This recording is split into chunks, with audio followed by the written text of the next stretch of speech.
residente ginkalipay ginpasalamatan ang pagdala sang vaccination sa barangay. Isang cover gym sang Veterans Village sa city proper sa mga vaccination sites ang lokal nga panguluhan. Diri nagpadulong ang mag-asawa nga Rowena kag Gwenny Bukala kay nasang aga. Para sa ila, importante ang bakuna agod mas mangin mahapos ang pagpatigayon sang transaksyon ilabi na nga may pila ka mga lugar kag establishmento ang naga-require sini. Ganid ako nga bulig sa ila nga mismo sa barangay na ang pagpabakuna. Yugid kay dako gid nga bulig para sa mga pumuluyo nga nakakadto na diri subong sa barangay ang magabaksin sa amon.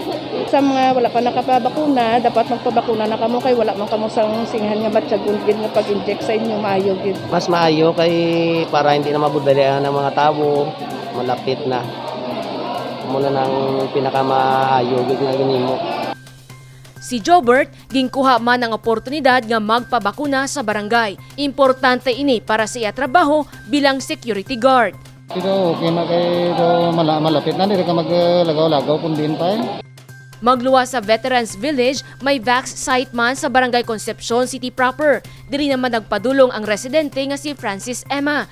Giningganyo man sini ang iban pa nga magpabakuna samtang libre nga ginatanyag sang gobyerno. It's like an easy access to everyone. Diri na gid sa gindala sa barangay. Like you don't have to make pila sa other like sa site like sa Sanag, sa SM or sa RAP. It's better nga magpabakuna na subong than to pay for your own vaccine in the future. Kahapon nagsugod ang vaccination sa siyam ka mga barangay sa Iloilo City. Magluwas sa site, naga-house to house man ang mga vaccinators para sa mga tigulang kag masakiton. Nagdangat sa 4,448 ang mga nabakunahan sa sulod sang isa ka adlaw. Subong adlaw, 11 ka mga barangay sa syudad ang ginpadulungan sang vaccination team. Jennifer Garcia Hernandez para sa Level Up Patrol.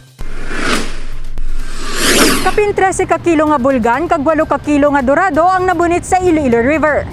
Sabado sang makabunit sang 13 ka kilo nga bulgan sa Iloilo River si Art Felix Mesa sang South Baluarte Molo. Bangod sa kabugaton kag kadakuon sang isda, hindi nangin mahapos para kay Felix ang pagkuha sini sa suba. Mabudlay man, apang wala ini nagunta tubtob nga madala sa ilabalay ang higante nga isda.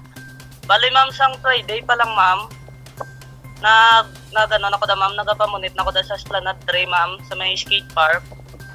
Kundin may mga gabike da ma'am.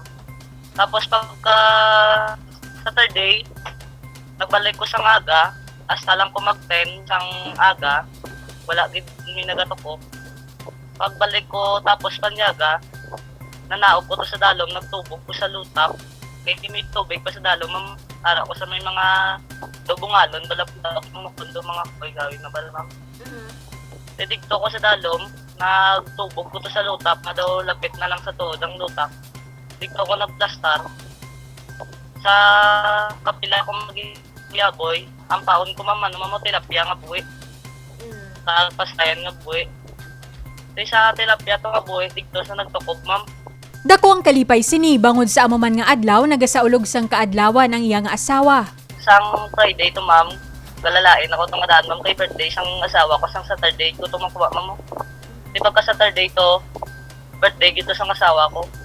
Di pagkuha ko to, gindala ko dahil sa balay kay para preska ko, bala ma'am kag hindi siya malubukan. Di ginbit-bit ko pa uli, kay wala gid ko sakyan, ni bike ko kutane, kaso ang bike ko hindi kadala ma'am, dumatumba ko bala ng bike ko. Sige karga ko na lang sa likod ko. Dugang pa ni Felix, bangod ako ang isda kag madamo ang interesado diri, ginpakamaayo sini nga tungaon kag ginbahin sa iya mga abyan kag ginbaligya man ang iban. Ginpa-slice ko na lang sa tao kay para makatilaw ko ng iban kitao. Namotogin pa maligya ko na lang ang iban ma'am. Tapos ang nabili na muna na nga mong dito dati. Okay. Actually gani ma'am kulang pa gani. May lang ay nagbilin lang ako kay birthday dahil sa tawa ko muna. Ang pagbuya sa mga nagkalain-lain nga isda sa Iloilo River ang isa sa mga proyekto sang lokal nga panguluhan kag madamo na nga mga pumuluyo ang nakabenepisyo sini bagay nga ginpasalamatan man ni Felix. Kapasalamat ko na ma'am kay Mayor Jetro Nias ma'am. Kay tanan nga mga gapamukot, gapang mga laya ma'am, gindula na ma'am kay na sila ma'am una ma'am na sila na ma'am ang gapangwa sa mga biskan gagmay balang isda ma'am. Kahapon, isa man ka grupo sang kalalakihan ang nakabunit sang 18 ka kilo nga dorado sa Iloilo River sa bahin sang Lapuz District. Ang pagpangisda sa matinlo nga suba sang syudad, ang isa sa nangin kalingawan kag ginakuhaan man sang pagkaon sang pila ka mga pumuluyo sa palibot. Divine Singh para sa Level Up Patrol.